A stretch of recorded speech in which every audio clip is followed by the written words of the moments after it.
Welcome to Rising Parent, your go-to podcast for expert advice on parenting and child development. I'm your host, Edna, and I'm here to help you navigate the ups and downs of raising kids in today's world. In this episode, we're diving deep into the topic of effective study tips for kids. We'll explore practical strategies, expert insights, and real-life stories to help you become the best parent you can be. So sit back, relax, and get ready to learn something new. Let's get started.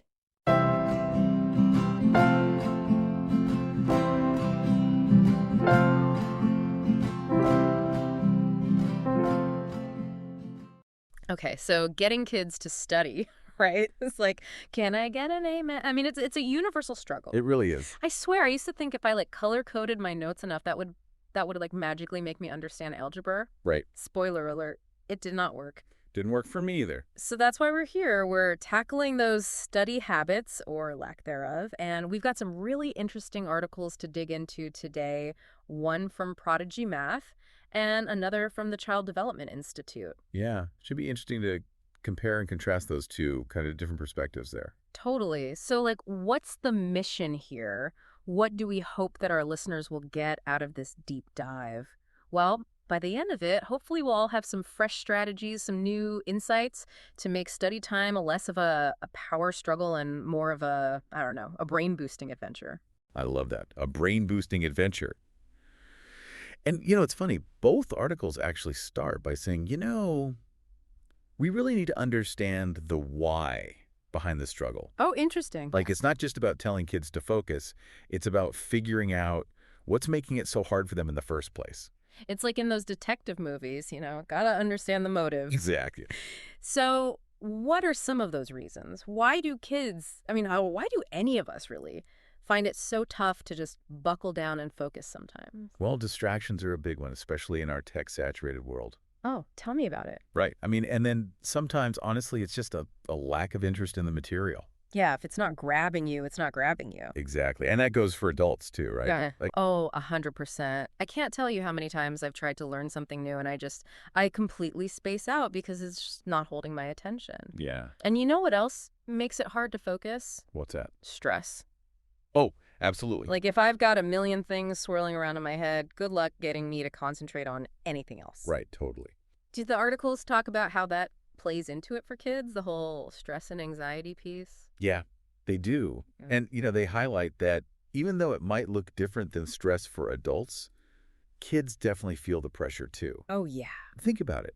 School, friends, all the expectations, it's a lot. And on top of that, their brains are still developing, right? So they're still learning how to manage all of those big emotions. That's a really good point. And it's easy to forget that as adults, their brains are literally wired differently from ours. Their attention spans, their ability to self-regulate, it's all still a work in progress. So what might look like just outright defiance or refusal is often just a normal part of their development. Exactly. Okay, that's really helpful to keep in mind. It's it's not always intentional. Right. But then the question becomes, okay, so we understand the why, but then what? How do we actually create an environment where good study habits can actually happen? Because let's be real, plopping them down on the couch with their favorite show, probably not the best recipe for academic success. Or is it? I don't know. You tell me. You're the expert. Well, you'd be surprised to hear that both sources, even with their different approaches, Prodigy being more tech-focused and Child Development Institute being more traditional, they both actually agree on the importance of having a designated study space. Okay, so even tech-savvy Prodigy Math thinks kids need a dedicated study zone. Interesting. And it's got to be more than just here's a corner of the kitchen table, right? I remember reading in that Child Development Institute article, they got really specific about the look and feel of the space. Oh, yeah, they did. It should be organized and visually appealing, but not cluttered. Right, it's even the aesthetics matter. Yeah, so there's something to be said for creating the right vibe. There really is, and there's a whole field, environmental psychology, that backs that up. Our surroundings, they have a huge impact on how we think, how we feel, even our ability to focus. Think about how you feel when you walk into a library. It's instantly your brain is quiet study time. You instinctively lower your voice. You're less likely to check your phone. It's the environment itself is priming you for a certain type of behavior. It really is. Yeah. Like, even just having good lighting can make a difference. Oh, huge. I know I'm way more productive in a well-lit space, and when it's organized, my brain can just relax and focus. Absolutely. But speaking of distractions, let's talk tech. That's got to be like the biggest battle for parents these days. Well, I'm sure. Like, how much is too much? Right. Can you even have a tech-free study zone in the age of smartphones and tablets and everything else? It's a great question, and honestly, it's one that a lot of parents are struggling with. And this is actually one area where Prodigy and the Child Development Institute, they kind of diverge a bit in their thinking. Oh, okay. How so? Well, as you might imagine, Prodigy, they're all about incorporating educational technology. Yeah. In fact, they even highlight their own Prodigy math game as an example. Well, of course they do. Right. They'd be remiss not to. I mean, they're all about that learning disguised as fun approach, which, hey, if it makes math practice less painful, I am here for it. I mean, there's no denying that educational tech can be super engaging, it can be personalized, and it just makes learning more accessible in a lot of ways. Yeah. But this is where the Child Development Institute, they offer kind of a counterpoint. Okay, let's hear it. What's their take? They actually caution against relying too much on technology. Interesting. They say it's still so important for kids to really master those fundamental study skills. Things like taking good notes, critical reading, being able to synthesize information from a textbook, all those essential skills that don't require a screen. So it's all about striking that balance, right? Yeah. Like technology can be an amazing tool, but it shouldn't replace those core study skills. Exactly. And finding that balance, it's going to look different for every kid, right? Right. It's about knowing your child, their learning style, and, figuring out how tech can support their learning journey, not become a crutch, or even worse, another distraction. It's like that saying, give a man a fish and you feed him for a day. Teach a man a fish, you feed him for a lifetime. Right. We want our kids to be able to learn and thrive even when they don't have, a fancy app or a program to guide them. Exactly. Give them that toolkit of skills. Okay, I like that. Yeah. It's funny, we talk about giving kids the tools they need to succeed in school, but we don't always think about what those tools actually are. That's a good point. And I don't mean like, literal pencils and calculators, although those are important too. I'm talking about those mental tools, the cognitive skills that they need to actually learn effectively no matter what the subject is. Absolutely. It's about equipping them with the skills to learn how to learn. Yes, exactly. And one of the most important of those skills, at least according to these articles, seems to be, get ready for it, a growth mindset. The growth mindset. It's a bit of a buzzword these days, isn't it? It is. It is. And if I'm being honest, I don't know if I totally get it. Yeah. It's like one of those things you hear and you're like, yeah, growth mindset sounds good, but like, what does that actually mean in practice? Right. It can sound a little bit abstract, like something you'd hear in a self-help seminar. Exactly. But at its core, a growth mindset is really just the belief that our abilities aren't fixed, that we can actually get better at things with effort and perseverance. So instead of saying, ugh, I'm just bad at math, it's more like, okay, math might not be my strength yet, but I can improve if I keep working at it. Exactly. It's Yeah. about shifting from that fixed mindset where you think, okay, this is just how I am, to a growth mindset where you see your abilities as something you can cultivate and expand over time. Okay, I get it. And I can see how that would be so powerful for kids, especially when they're facing those inevitable challenges, But how do we actually cultivate that growth mindset? Because telling them to believe in themselves is great, but it feels a little vague, Like, how do we actually make that happen? It's a good question. And you're right. It's not enough to just tell them to have a growth mindset. We have to model it for them, and we have to nurture it through our actions and our words. Okay, so how do we do that? Well, one of the most powerful tools we have as parents, and this came up in both articles, is praise. Praise. Yes, praise. But it's not just any kind of praise. It's about how we praise. Okay, because I'll be honest, I'm guilty of just saying, good job, like a lot, which now that I'm saying it out loud feels pretty generic. And that's a natural instinct. Yeah. We want to encourage our kids. But the key here is to praise the effort, not just the outcome. So instead of just saying, oh, good job on the A, you might say something like, you know what? I am so impressed with how much effort you put into studying for that test. You really stuck with it, even when it was tough. So it's about focusing on those moments of effort, those times when they really pushed themselves or they tried something new, even if it didn't result in, like, a perfect grade. Exactly, because Yeah. that's what builds resilience, and that's what helps them develop that growth mindset. And that ties back to that growth mindset so beautifully, because if they start to internalize that message that their efforts are valued, that mistakes are just part of learning, It can make a world of difference. it really can. Okay, so praise the effort, not just the outcome. Got it. But I'm going to be real. As a parent, it's hard to always be like on with that positive reinforcement. Like sometimes I'm just trying to get dinner on the table and keep everyone from like, melting down. Any tips for making it feel less, I don't know, forced? Ooh. Because I want my kids to know I mean it when I'm praising them. Oh, I hear you. It's all about finding that balance, right? Yeah. And I think the key here is authenticity. Kids are smart. They can sense when we're just saying something because we feel like we have to. It's about those small, genuine moments of recognition. So instead of just a general good job, it's about really tuning in and finding something specific to comment on. Like, hey, I noticed you were really focused while you were working on that essay, even though I know history isn't your favorite subject. Exactly. Or I love how you use different colors to organize your notes. That's really clever. It shows them that you're paying attention, that you value their effort. And honestly, one of the most powerful things we can do is to celebrate those aha moments with them. Oh, those are the best. It's like you can literally see the light bulb go off. It's magical. Yeah. And by acknowledging those moments, however small, we're actually reinforcing those positive neural pathways in the brain. It's like we're training those little brains to crave those breakthroughs. I love it. Okay, so we've got our designated study space. We're piling on the praise. What else? What about breaks? Because even the most focused kid, heck, even us adults, we need to hit pause sometimes, right? Absolutely. Breaks are not the enemy. Sometimes you just need a minute. In fact, they're essential. Our brains, they're not wired to focus for hours on end without a break. We need time to process information, to let our minds wander a little bit, and then come back to the task feeling refreshed. And sometimes those breaks involve snacks. No judgment here. Not at all. Although, even our snack choices can actually play a role in how well we study.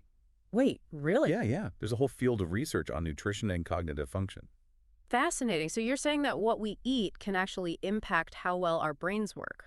It absolutely can. Yeah. So during those study breaks, encourage your kids to reach for brain-boosting snacks. Fruits, vegetables, nuts, things that are going to give them sustained energy rather than that quick sugar rush and crash. So instead of picturing my kid raiding the pantry for cookies, I should be like strategically placing a plate of carrot sticks and hummus next to their textbooks. You got it. Think of it as fuel for the learning adventure. Okay, I love that. Fuel for the learning adventure. See, this is why I love our deep dives, always learning something new. Okay, what else? We've got the study space, the praise, the brain-boosting snacks. What about good old-fashioned organization? Because I know for me, if my desk is a disaster zone, my productivity just goes out the window. Yeah, 100%. Clutter is the enemy of focus. So how do we help our kids become like organizational gurus? Because some kids, it seems like they're born with this innate ability to keep everything perfectly organized, and then they're the rest of us. Right. And it definitely comes more easily to some than others. But the good news is that organization is a skill. And like any skill, it can be learned. The key is to figure out what works for your child and then help them establish routines. Okay, so where do we even begin? Well, I think the first step is remembering that there's no one-size-fits-all approach. Just like with learning styles, every child is different. Some kids, they thrive on visual systems, like color-coded folders and wall calendars. Other kids might prefer digital tools, like to-do list apps or online planners. So if your kid is all about technology, let them embrace those digital organization tools. Exactly. And sometimes the simplest solutions are the best. The Child Development Institute article actually suggested something as simple as having your child use a planner. Oh, the planner. Old school, but effective. I used to love checking things off my list. So satisfying. Right. There's something about that physical act of crossing something off that just feels good. It does. It's very motivating. And there's actually research suggesting that the act of writing things down by hand can actually improve memory and retention. So all those years I spent color coding my notes, maybe I was onto something. You might have been ahead of your time. Yeah. But in all seriousness, while it's not always practical to ditch the laptops entirely, encouraging your child to try taking notes by hand during a study session could be a good experiment. They might find that it helps them absorb the material better. Turn study time into a science experiment. Yeah. I love it. Okay, what else did that Child Development Institute article recommend? Well, they also talked about the importance of teaching kids how to study effectively, Because it's one thing to complete an assignment, but it's another thing to actually retain the information. And they suggested strategies like note-taking, summarizing information in your own words, and even, get ready for it, making flashcards. Flashcards, those still exist. That feels very, I don't know, 1980s. You might be surprised. Flashcards are making a comeback, and there's a good reason for it. Really? Yeah, they actually tap into a learning principle called active recall, which is a super effective way to improve memory. Okay, active recall sounds way more intense than flashcards. What is that? So basically, active recall is when you force your brain to retrieve information from memory instead of just passively reading it over and over. So instead of just staring at my notes, hoping it will magically sink in, I should be actively trying to recall the information. Yes, because that active retrieval, it strengthens those neural connections. Okay, so how do flashcards fit into this? Well, flashcards are great for active recall because they present information in those small, manageable chunks, and they force you to come up with the answer before you can check if you're right. Okay, I'm starting to see the appeal. But what about kids who might be resistant to the whole flashcard thing? Any tips for making it more engaging? Absolutely. First of all, get creative. Encourage your child to use colors, to draw pictures, to come with silly mnemonics to help them remember the information. Mnemonics, yes. Like Roy G. Biv for the colors of the rainbow. I still use that one. Exactly. Mnemonics are like little memory superheroes. Yeah. And the act of creating those mnemonics, it actually engages the brain even further. This is all such good stuff. I am feeling so much more equipped to tackle this whole study skills thing with my own kids.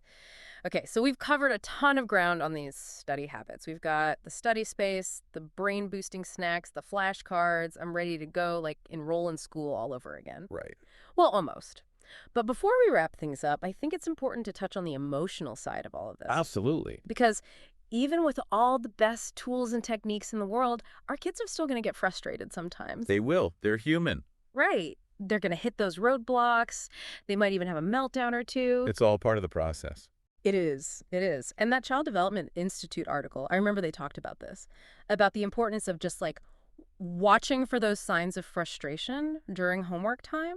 Oh, yeah. Because sometimes the most helpful thing we can do as parents is just to acknowledge that it's tough. Right. You know, offer a listening ear, maybe even just like hit the pause button for the night if it's just not happening. Absolutely.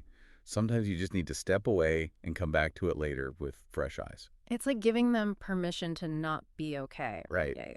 Exactly. Because we all have those days. We do. I have them all the time. Right. Where even thinking about your to-do list feels completely overwhelming. Totally. And it's okay to acknowledge that. So it's all about that balance, right? Balancing those high expectations, which we all have for our kids and ourselves, with compassion and understanding. Exactly. And, it's not just about supporting our kids through those tough moments.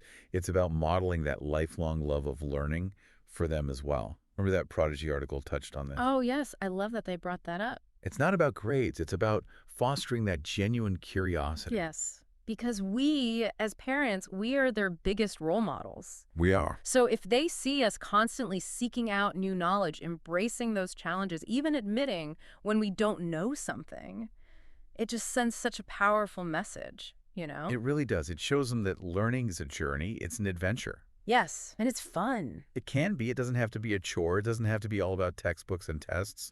Right, like reading a book for pleasure, that's learning. Yeah. Trying a new recipe. Absolutely. Exploring a new hobby.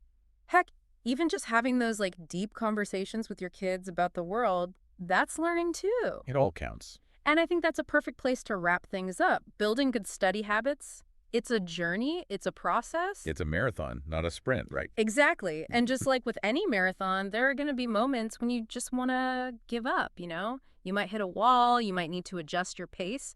The important thing is to just keep moving forward one step at a time. And to celebrate those small victories along the way. Yes, every little win counts. And hey, if you need a little extra motivation, just remember those brain-boosting snacks are waiting for you at the finish line. But in all seriousness, I hope this deep dive has given you some new tools, some fresh perspectives, and maybe even a little bit of hope. Because here's the thing, every kid is capable of learning and thriving, and with the right support, they can achieve amazing things. I completely agree.